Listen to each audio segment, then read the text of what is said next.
DJ Moral Stories। मुफलिस पर ठंड का कहर और वफादार कुत्ता। वो कुत्ता उन लोगों पर पूरी तरह टूट पड़ा था।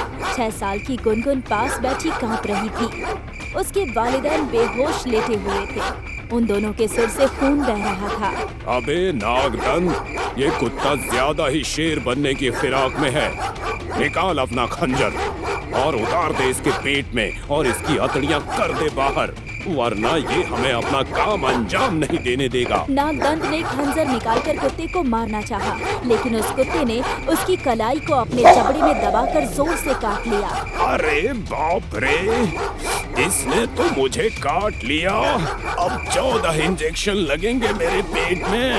अबे चिल्ला कम, कुत्ते के काटने से तू मरेगा नहीं, लेकिन तू अगर इस तरह चीखेगा तो कोई ना कोई यहाँ हाजिर हो जाएगा, फिर हो जाएगा सारा काम खराब। नागदंत की कलाई से खून निकल रहा था, फिर भी उसने हिम्मत करके खंजर उठाया और इस मर्तबा उसने कुत्ते के पेट में उतार दिया। वो कुत्ता जोर से किकियाने लगा और जमीन पर तड़पने लगा। Mowgli, Mowgli. वाह मेरे शेर, कमाल कर दिया तूने।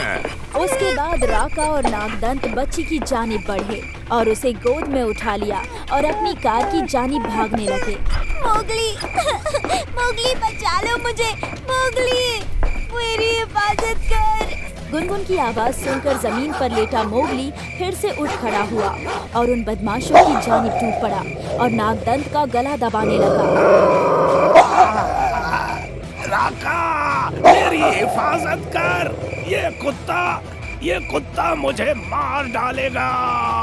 नागदंत की चीख की आवाज से गुड़ीराम की बेहोशी टूट गई और उसने अपने सामने जो नजारा देखा उसे देखकर उसकी आंखें फटी की फटी रह गई। ये अफसाना है गुड़ीराम का। गुड़ीराम गुब्बारे फरोख्त किया करता था। कभी वो रेलवे स्टेशन के बाहर गुब्बारे फरोख्त करता नजर आता, तो कभी बस स्टैंड के, तो कभी किसी मॉल के, तो कभी किसी पार्क के। गुब्बारे ले लो, गुब्बारे, रंग बिरंगे गुब्बारे, सुर्ख सुर्ख गुब्बारे, जर्द जर्द गुब्बारे, सब्ज रंग गुब्बारे, आसमानी गुब्बारे, गुब्बारे ले लो। एक दफे की बात है, सर्दियों का वक्त था। गुड़ीराम एक मॉल के बाहर गुब्बारे फरोख्त कर रहा था। गुड़ीराम को गुब्बारे फरोख्त करते देखकर एक छोटा सा बच्चा जो अभी अभी अपनी वालिदा के साथ मॉल से निकला था और अपनी बड़ी सी कार की जानिब बढ़ रहा था, उसके गुब्बारे देखकर अपनी वालिदा से उन्हें खरीदने की जिद करने लगता है। अम्मी, अम्मी, मुझे गुब्बारे दिला दो ना, वो सुर्ख वाले और जर्द रंग के और सब्ज रंग के भी। अरे इतने सारे गुब्बारों का क्या करेगा, कोई एक ले ले। नहीं अम्मी, मुझे तो सारे चाहिए, नहीं तो मैं अपनी सालगिरह पर केक नहीं काटूंगा। ठीक है बाबा, दिला देती हूँ, बड़ा ही जिद्दी है तू। वो खातून अपने फर्जंद को गुड़ीराम के पास ले गई। भाईजान, कैसे दिए गुब्बारे? 5 का 1 है मोहतरमा। 5 का 1? सुनो, मुझे सारे गुब्बारे चाहिए। सारे? हाँ, सारे फरोख्त करने की खातिर ही है ना? जी मोहतरमा, है तो फरोख्त करने की ही खातिर। सुनो, तुम सारे के सारे गुब्बारे वहाँ जो हमारी सुर्ख रंग की कार है ना, उसमें डाल दो। और कितने पैसे हो गए सारे गुब्बारों के? जी मोहतरमा, 150 रुपये। सुनो, ये लो 200 रुपए। आज मेरे फर्जंद की सालगिरह है, अपने खानदान के लिए कुछ खरीद लेना। उस खातून की बातें सुनकर गुड़ीराम की आंखें गिली हो गई।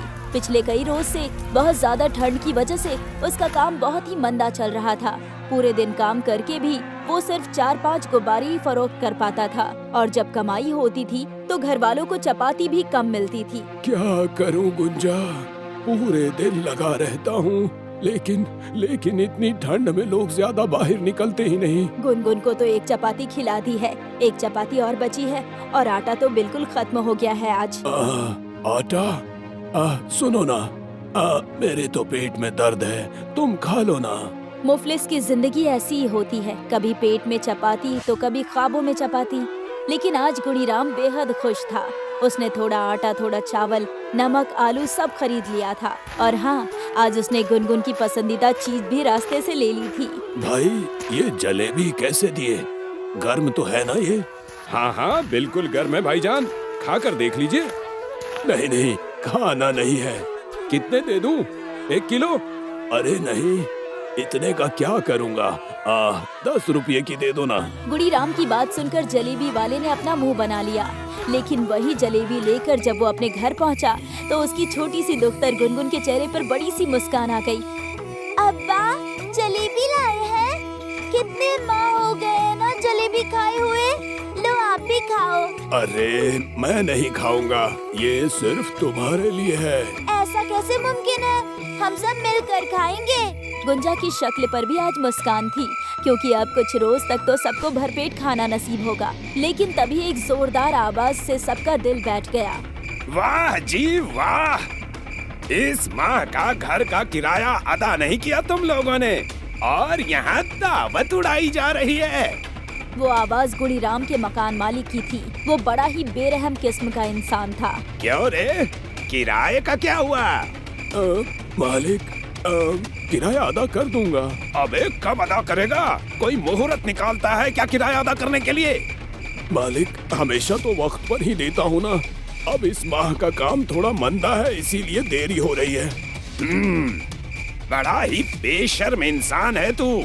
किराए के पैसे नहीं दे रहा और यहाँ जलेबी की दावत कर रहा है। ये कहकर उसने गुनगुन के हाथों से जलेबी छीन ली और उसे बाहर फेंक दिया। सुनो, मुझे अभी के अभी किराए के पैसे चाहिए, नहीं तो बाहर निकलो मेरे घर से। मेरा घर कोई आसरा खाना नहीं है और ना ही मैं कोई फरिश्ता हूँ जो मुफ्त में तुम्हें रहने दूं। ऐसा ना कीजिए मालिक, इस वक्त मैं पैसे कहाँ से लाऊंगा? मुझे क्या मालूम कहाँ से लाएगा। अपने गुर्दे फरोख्त कर या खुद को फरोख्त कर, मुझे तो मेरे पैसे अभी चाहिए।